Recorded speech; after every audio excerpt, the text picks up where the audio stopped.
Hi everyone and welcome to another review today from the zoo in Frankfurt am Main, Germany. Today we're testing the kit lens, which is the 400mm 2.8 here on my Sony Alpha 7 IV camera.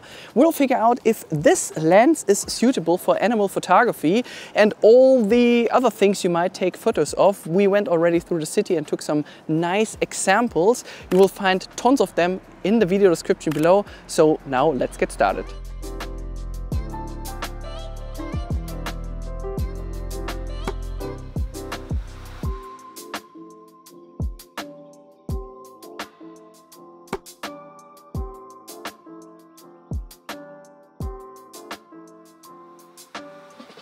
What really amazed us was that we could walk around for almost 8 hours with a 400mm lens without any back problems. Well, we took turns, but a 400mm 2.8 that weighs just 2,900 grams was unimaginably 30 years ago. The lens hood can be removed for transport and there are lots of switches on the side which will only become interesting for you after the purchase. If you're seriously interested, please send me an email and I'll connect you with my favorite camera store in Frankfurt.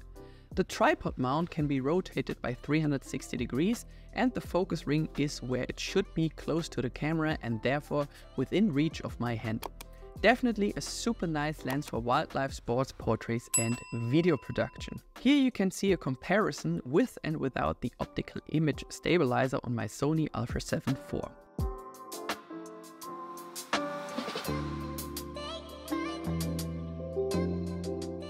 The lens hood not only helps you to avoid stray lights but also protects your front element, for example at a soccer match.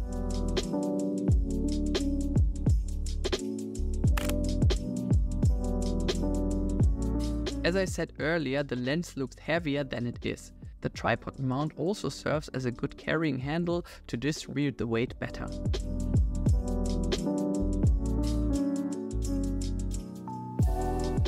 The manual focus is easy to grasp and has a very pleasant resistance, but it takes time to go through the entire focus range.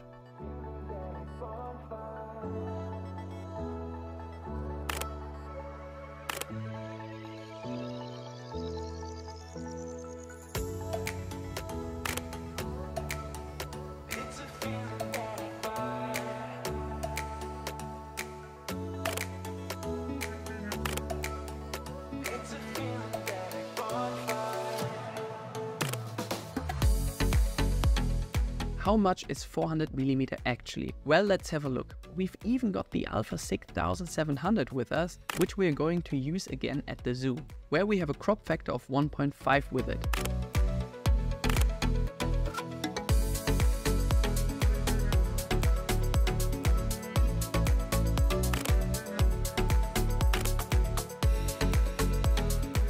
Where a 400mm with an aperture of 2.8 could still be used, of course, would be at police work for civilians, for example. Not only does the ISO not have to be pushed so far, but the photographer can stand really far away without being seen. Thanks to AI noise reduction in Adobe Lightroom, we can also cope better with higher ISO values.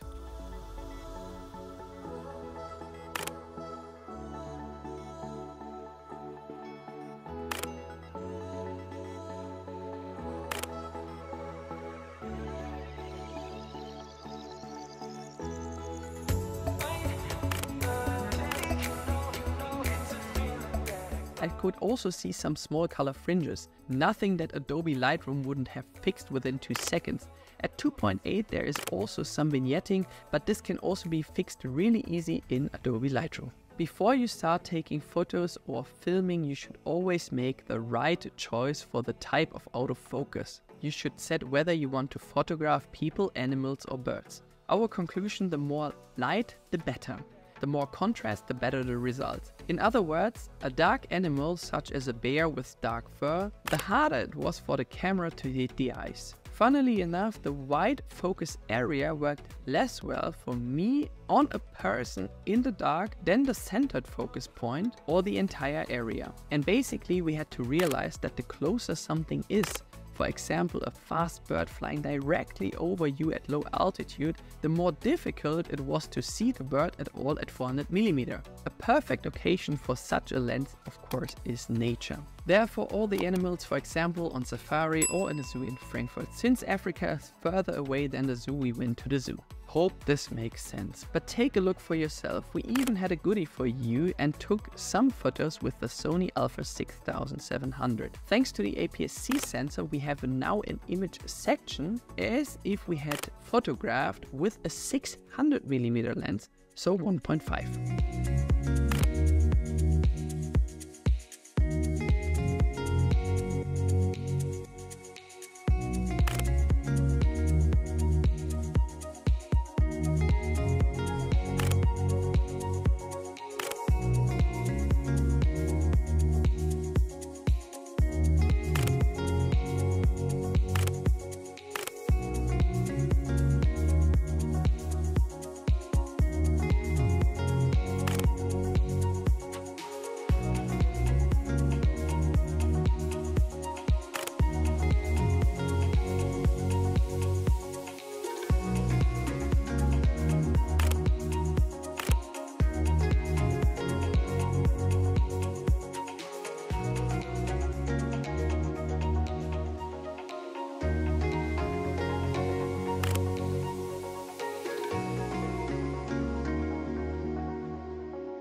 The closest focusing distance is just 2.7 meters, and thanks to the 2.8 aperture for a telephoto lens with 11 aperture blades, you can get shots like these.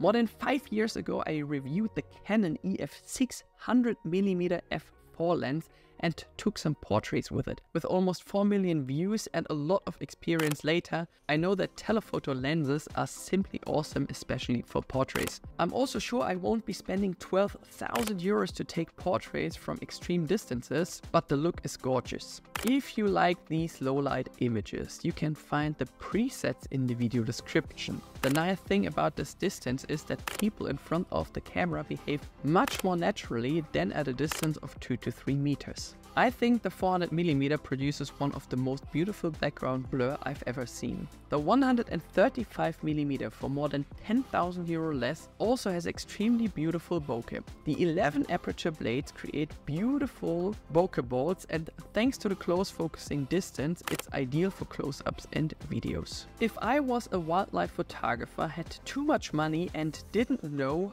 how to invest it or earn my money on the sidelines, then the 400mm would be just the right lens for me. For about half the money you can get now a 300mm 2.8 from Sony, which weighs half as much and has a closest focusing distance of just 2 meters. Of course, we were most impressed by the low weight, the sharpness and the image stabilizer.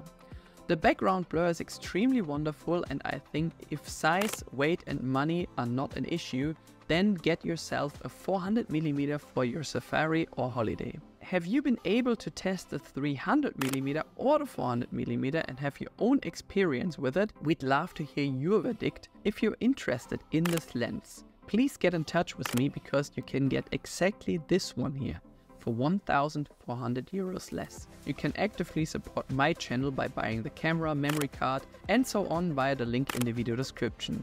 Until then, all the best from Frankfurt and see you very soon.